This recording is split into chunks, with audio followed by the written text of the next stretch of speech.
Good evening, everyone. It is Merry Vlogmas Day 15. Just making it on Day 15.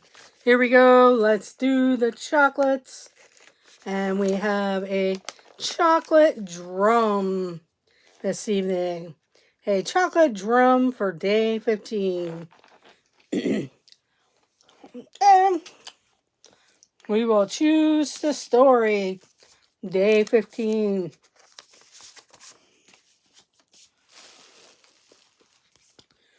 Here we go. The Disney Princess Ghosts of Christmas Past. Welcome in, Mark. Thank you for joining. And Irene and Wally, if you're in the background, hello. Happy Vlogmas. Hello, Donna. Hello, Mara and Memphis. Today is called Ghosts of Christmas Past. Having spent all her life locked in a tower, the only Christmas Rapunzel has ever known has been scary and miserable. Will Flynn be able to show her how wonderful Christmas really is? Let's find out. Ghosts of Christmas Past.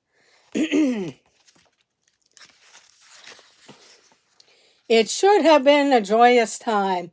Christmas was coming. Rapunzel Very's first Christmas since returning home to the castle. For the past 16 years of her life, she had spent every Christmas locked away in Mother Gothel's tower. Welcome in, Samantha Lowe. The castle halls were decked with boughs of holly. The butlers had chosen the royal Christmas tree. Everyone was doing their best to spread festive cheer. Even the grumpiest townfolk were merry.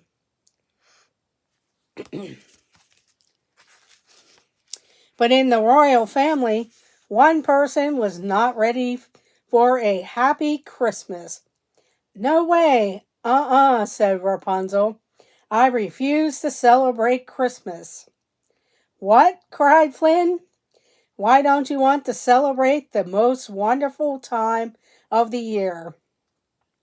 Rapunzel looked shocked. Wonderful, she said. I think you mean terrifying.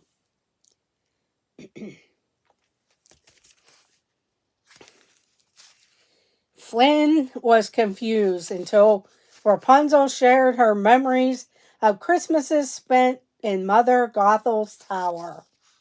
You know how it is, Rapunzel said. There's all of that eerie Christmas music. Mother Gothel sang it non-stop at Christmas time.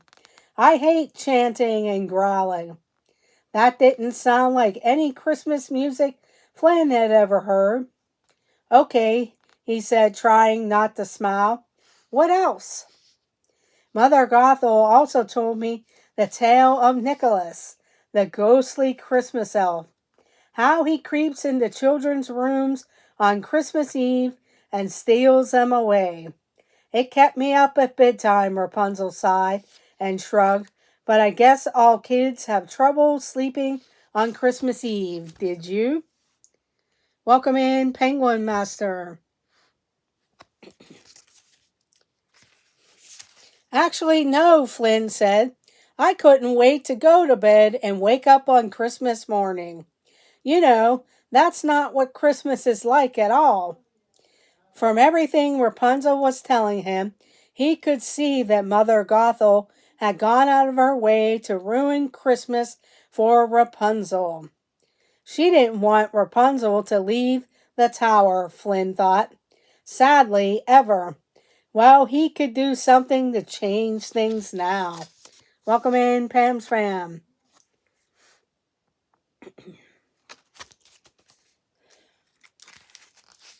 Flynn smiled, taking Rapunzel by the hand. You know what? He said. I'll show you what Christmas is really like. Come on. He led Rapunzel outside the castle. Just look around and listen, he said.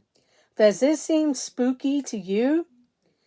They passed a group of children singing Christmas carols. It was like no Christmas music Rapunzel had ever heard before. Welcome in, Kay Wilby.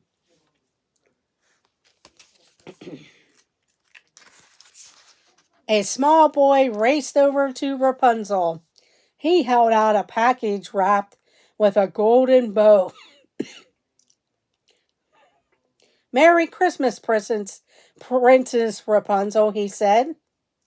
"Trick package, the duck," Rapunzel cried, diving for cover behind a low stone wall. She peeked out warily from her hiding place. Flynn and the children stared at her, who ran away from a Christmas present. "It's not a trick," Flynn said gently. "Just a gift." He opened the box. Inside was a hand-woven crown of evergreens. Slowly, Rapunzel stepped out from behind the wall and took the crown from Flynn. She placed it on her head. "A real Christmas gift?" she asked, as if she'd never heard of such a thing. "Not an exploding trick package?" She knelt by the little boy and took his hands in hers. "Thank you. Welcome in, Carol Karki."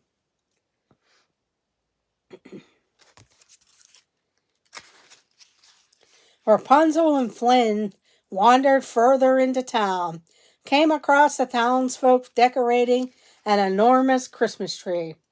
Rapunzel pointed toward the top of the tree. "You need a lot more charms up there," she said, "if you want to scare off the ghostly Christmas elf." She picked up one of the ornaments, and "I'm not sure these charms are anywhere near scary enough."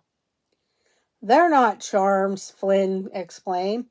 "They're ornaments for decoration." Rapunzel frowned. "Oh well, then how do you keep the Christmas elf away?" Flynn couldn't help but laugh.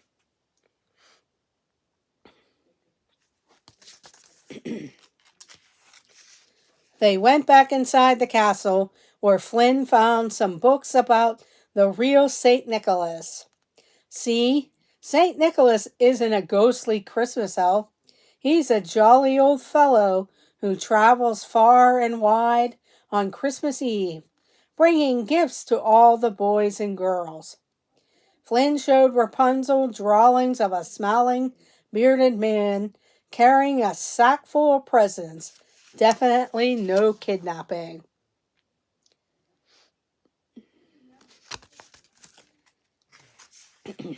Rapunzel and her chameleon Pascal looked at each other. To think of all those Christmas Eves they spent huddled together, too afraid to sleep. "You mean children have trouble sleeping on Christmas Eve because they are excited?" she asked. Flynn nodded. "Most children can't wait for Christmas." He watched Rapunzel take it all in. "So now that you know what this festive time is really like, do you think you might be interested in celebrating it this year?" "For real? For the first time?" Rapunzel's face lit up. "Yes," she replied, and sprung into action.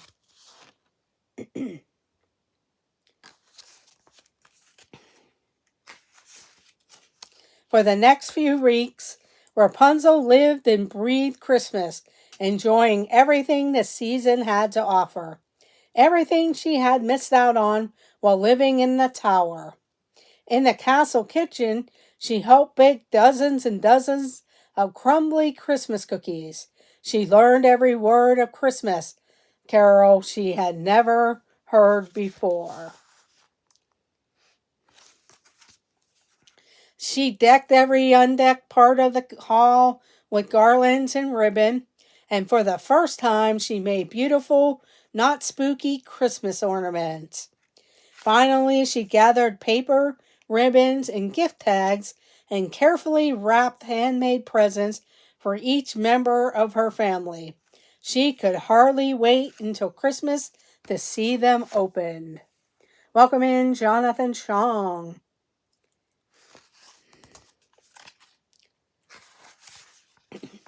By the time Christmas Eve arrived, welcome in, Dean.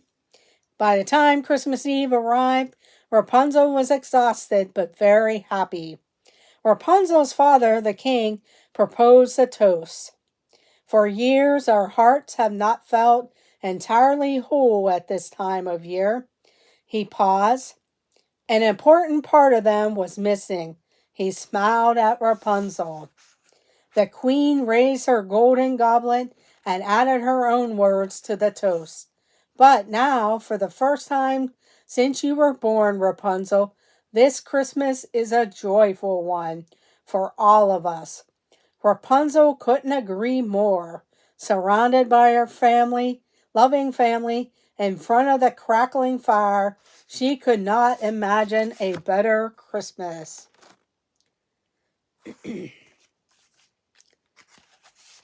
Rapunzel sighed happily and flopped on next to Flynn on the cozy sofa. "Thank you for all of this," she said. "I should really be thanking you," Flynn admitted. "You know, this is my first Christmas with a real family. All those years I spent growing up in an orphanage. I knew what Christmas was supposed to be like, but it somehow never felt that merry until now." Flynn and Rapunzel sat together in front of the fire, but before long, Rapunzel fell asleep.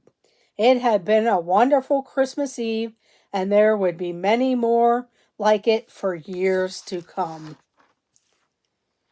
The end, everyone. Merry Vlogmas Day 15. Merry Christmas, Happy Holidays, and thank you for joining me on Day 15. See you later, and we will see you on Day 16 of Vlogmas. Bye, everyone, and have a good night. And thank you for joining. Good night.